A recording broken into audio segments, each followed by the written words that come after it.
Welcome to the preview. I'm your host, Ben Kavanagh, and this is episode 4. In this week's news, shockingly, the Academy announced that they will be allowing films that went straight to streaming platforms to be considered for Best Picture, for the first and possibly the last time. The changes have strict restrictions. The film had to have had a planned theatrical release at a Los Angeles County cinema within the lockdown period. So unfortunately that's a bye-bye to 2021's Best Picture Scooby-Doo in King Arthur's Court, but a hello to Best Picture Trolls World Tour. Once the lockdowns are laxed and the cinemas start to reopen, then the old rules will resume. Maybe one day the Academy will get off its high horse and allow streaming platform films to be considered for Best Picture. Speaking of Trolls World Tour, I mentioned in episode 1 that due to the coronavirus, Universal had decided to push the film straight to video on demand, with fairly decent results. However, this decision has really annoyed cinema giants AMC, who own the Odeon in the UK. So much so that AMC have vowed to boycott any future Universal films if they're released on video-on-demand services at the same time. We all joke about the price of cinema drinks and popcorn. And a large popcorn. A large? You got money. He got money. Get it all for him. But the truth is, cinemas really need that revenue, as they pay on average around 70% of all ticket sales back to the distributor, i.e. Universal. So it'll be interesting to see who actually backs down first. Will it be Universal when they realise they need the box office sales once the lockdowns are over? Or AMC when they figure out that they need people to go and watch films to actually sell them popcorn? The previews. With the second season dropping on Friday, we recently got the trailer for season 2 of Netflix's Dead to Me. The first season introduces us to Jen, who has recently lost her husband, and to Judy, who has also recently suffered a tragic loss, as they meet at a grief support group. Can I give you a hug? No. What precedes is a roller coaster of tense whodunit and where the hell are they going to go with this story vibes.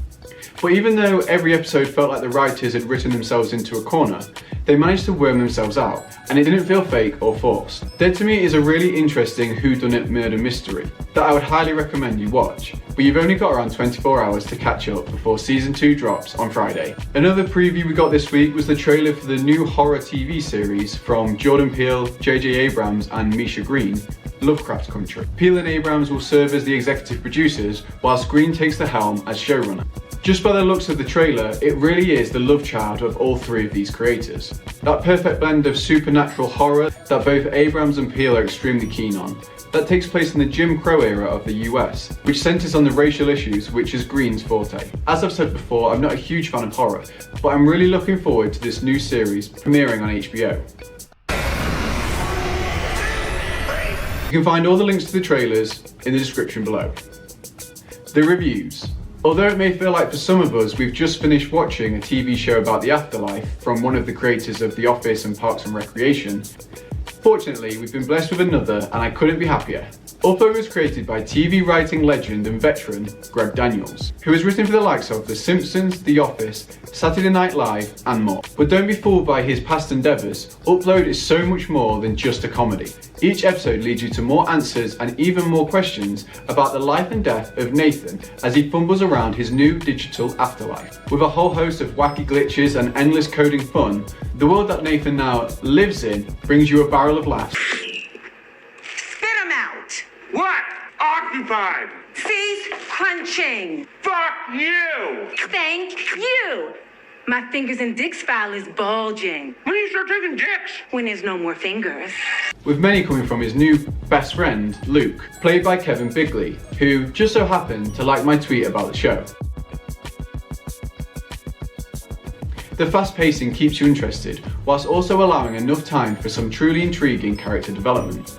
If you have Amazon Prime, then you have to give Upload a watch, or create a new email address and get another 30-day free trial. This week I decided to watch some films that I didn't manage to get around to seeing when they first came out of the cinema. One of which was The Death of Stalin, written by Ermanno Iannucci.